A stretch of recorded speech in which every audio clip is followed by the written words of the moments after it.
Bueno, buenos días. El problema que nosotros decidimos abordar fue el de la predicción de intención de compra en compradores online. Para esto utilizamos el dataset Online Shoppers Purchasing Intention, el cual fue sacado del repositorio UCI de Machine Learning, el cual comprende más de 12.000 muestras y contiene datos sobre el comportamiento de navegación de visitantes en un sitio de comercio electrónico. De parte ya de la composición del dataset, ese dataset está compuesto por exactamente 12.330 registros, los cuales se descomponen en 17 características más una variable objetivo que es revenue, indicando si el visitante realizó o no una compra. Y bueno, de parte del análisis exploratorio se mostró que no existen valores faltantes en ninguna de las 18 columnas, lo cual elimina la necesidad de aplicar técnicas para rellenar o completar valores faltantes, lo cual simplifica el preprocesamiento. Sin embargo, sí hubo un desafío y fue la parte de que se presentó un desbalance significativo en la variable objetivo, donde solo el 15% de las sesiones culminan en una compra, mientras que el 85% no lo hacen. Eso significa que aproximadamente 10.400 casos de no compra versus solo 1.900 compradores. Bueno, ya hablando de la parte de la descripción de las variables, tenemos que se clasifican en cuatro tipos. Las variables numéricas continuas como Product Related, Duration, Bounce Rate y Exit Rate, que representan métricas de tiempo y tasas de comportamiento. Tenemos aquí las variables numéricas discretas como Administrative, Information, Product Related, Page Values, que cuentan interacciones o contienen códigos identificadores. Están las variables categóricas, que esas como Massive Visitor Type sin orden específico. Variables binarias como Weekend Revenue. Y bueno, para la parte del preprocesamiento se definió una estrategia específica que fue One-Hand Encoding para las categorías nominales, conversión a formato numérico 0 a 1 para las binarias y normalización mediante Robust Scaler para las numéricas debido a la presencia de valores atípicos identificados. Y ya de parte de los hallazgos que se hubo en el análisis exploratorio, hubieron como por ejemplo que las variables numéricas presentan distribuciones sesgadas y valores atípicos, especialmente en las métricas de duración, o por ejemplo que la matriz de correlación sugiere posibles problemas de multicolinealidad entre variables relacionadas, esto se puede ver en los archivos de Jupyter, y el desbalance 85-15 que exige la aplicación de técnicas como SMOTE para balancear las clases, también se identificó que se trata de un problema de clasificación binaria supervisada, donde se debe predecir la probabilidad de compra a partir de los patrones de navegación observados. Ya todo eso permitió definir que se necesitan aplicar transformaciones adecuadas, manejar valores atípicos, realizar selección cuidadosa de características y utilizar métricas como F1 Score en lugar de accuracy, dado que ese último puede resultar engañoso en escenarios desbalanceados. Bueno, mi nombre es Nicolás Carmona Cardona, les presentaré algunas fases de nuestro proyecto. Nosotros comenzamos dividiendo nuestro dataset con una proporción 80-20 estratificada. Esto nos dio 9.864 muestras para entrenamiento y 2.466 para prueba. La estratificación en nuestro caso fue muy importante porque nosotros teníamos un desbalanceo en el dataset del 84.5% de no compra contra un 15.5% de compra. Entonces nosotros al estratificar estamos garantizando que estos dos conjuntos mantengan esta proporción. Nuestro dataset original tenía 17 features con 7 variables categóricas.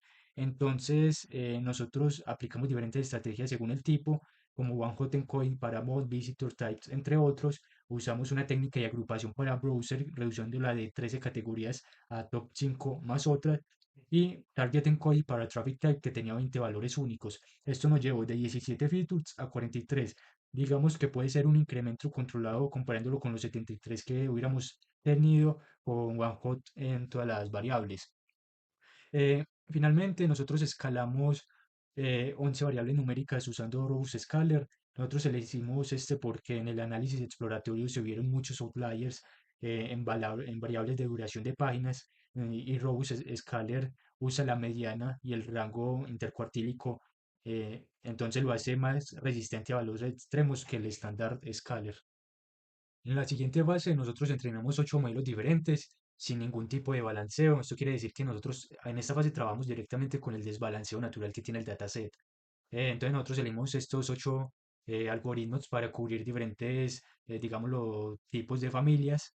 eh, y bueno, y con los resultados que obtuvimos, acá podemos ver que el XGBoost fue el mejor con un F1 score de 0.6609 y un Rockout de 0.9283. Pero acá también podemos ver claramente el problema del desbalanceo, porque aunque tenemos un 90% de la accuracy, el recal para la clase positiva es solo del 61%. Esto significa que perdemos casi 4 de cada 10 compradores reales. Y acá en la matriz de confusión, eh, esta nos muestra 233 falsos negativos de 382 compradores reales. Para tratar de resolver el problema del desbalanceo, nosotros aplicamos Smooth de forma progresiva en tres niveles: 5%, 10% y 15%. Por acá podemos ver los incrementos que se hizo por cada nivel, recordando que la clase minoritaria era del 15.5%. Es importante tener en cuenta que Smooth se aplica solo en entrenamiento y nunca se hacen test.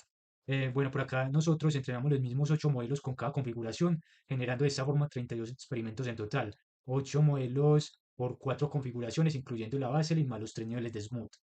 Bueno, tenemos los resultados en donde acá tenemos los mejores modelos por cada una de las configuraciones y estos resultados nos muestran que distintos modelos prefieren distintos niveles de Smooth. Por ejemplo, el MLP y Decision Tree alcanzaron su mejor desempeño con el Smooth del 15%, mientras que el Lexus mantuvo el buen rendimiento con el Vaseline.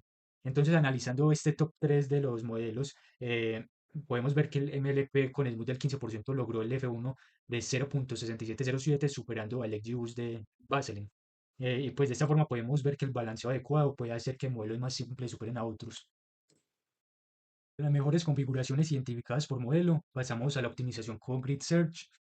Definimos espacios de búsqueda específicos para cada algoritmo. Por acá podemos ver las diferencias de cada uno, el número de hiperparámetros y las combinaciones totales. Y además, todos con validación cruzada de 5 folds. Luego, por acá pasando a los resultados, vemos que la optimización generó mejoras, donde el MLP optimizado alcanzó un F1 de 0.69, una ganancia de 1.5% sobre su versión Smooth sin optimizar. Eh, pero lo más importante de todo esto es que la mejora promedio por optimización fue de 8.7% en el F1 score, y combinando la mejora entre el Smooth y el Grid Search logró un 12.3% de mejora total contra el modelo Vaseline. Los intervalos de confianza al 95% de esta validación cruzada ayudan a confirmar que estas mejoras son buenas estadísticamente. Y finalmente terminamos con esta gráfica en donde podemos ver que cada uno de estos puntos representa un modelo optimizado y tenemos un eje de recall, que es el que también detectamos compradores reales, y tenemos el eje de precisión, que es el en el que proporción de nuestra predicción positivas son correctas. Entonces, de esta forma podemos ver que el MLP y el Decision Tree, que son nuestros dos mejores modelos, están en una zona más a la derecha con un mejor recall, mientras que el Random Forest está más arriba, quiere decir que tiene una alta precisión, pero está sacrificando recall. Y ya para finalizar con esta parte, eh, no es más que decir que nuestro mejor modelo general fue el MLP con el F1 de 0.669. Hola, mi nombre es Camilo Benet Ramírez y voy a hablar sobre la parte de reducción. En el caso pues, del análisis individual de las variables, utilizamos tres metodologías, que fue la Mutual Information, la NOVA F-Score y la Point Visceral Correlation, que esta precisamente es particular porque es para variables numéricas continuas, ¿no? Y esto pues lo que hace es calcular era la correlación entre cada predictor y la variable objetivo, que precisamente tiene que ser binaria y nosotros cumplimos con eso. Eh, la gráfica, aquí pues comparamos la Mutual Information y la NOVA. Precisamente pues da como una vista más a alto nivel y podemos ver que el page value y el exit rate se quedan en las mismas posiciones en ambas gráficas. Las demás características se comienzan a variar, pero es precisamente por el tipo de metodología.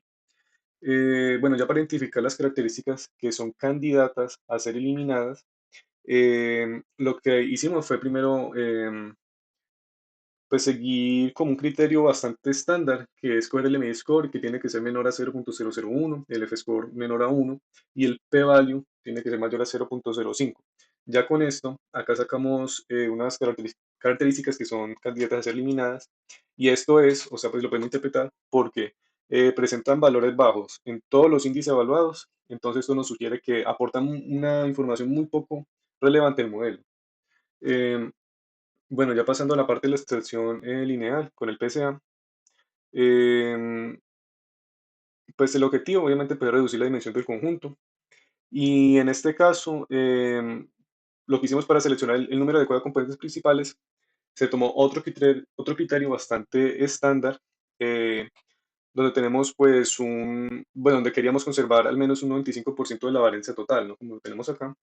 Y con eso podemos observar acá las componentes, que esto es bastante particular, ¿no? Porque tenemos 43 variables, pero la primer componente por sí sola explica así el 98.20% de la varianza total. Entonces, em, eso quiere decir, pues obviamente, que la estructura estadística del conjunto está altamente concentrada en una sola dirección del espacio. Em, bueno, pues pasando ya a la parte de la extracción de características no lineal, con UMAP. Esto es muy bueno porque pues mirando que el resultado con PSA fue inadecuado, pues al tener la concentración de la varianza en una única variable, tenemos que UMAP, a diferencia de PSA, es capaz de preservar tanto la estructura local como la global de los datos mediante la construcción de un grafo de vecindarios. Entonces, aquí la metodología de evaluación, en este caso fue que tomamos diferentes números de componentes que va a 5, 10, 15, 20, 25 y 30 y se dejaron los hiperparámetros fijos y se entrenaron los modelos que tenemos utilizando Smoke al 15% y se midió a sí mismo el desempeño, ¿no? Eh, ya pasando por acá, tenemos también una gráfica de comparativa, también bastante buena, donde vemos la parte del F1 score versus número de componentes, el recall versus número de componentes, el ROP-AU versus número de componentes, y entre otras. De aquí es bastante bueno rescatar que 5 componentes logran el mejor equilibrio, ¿no? Y este alcanza una reducción del 88.37% de dimensionalidad y mantiene métricas competitivas.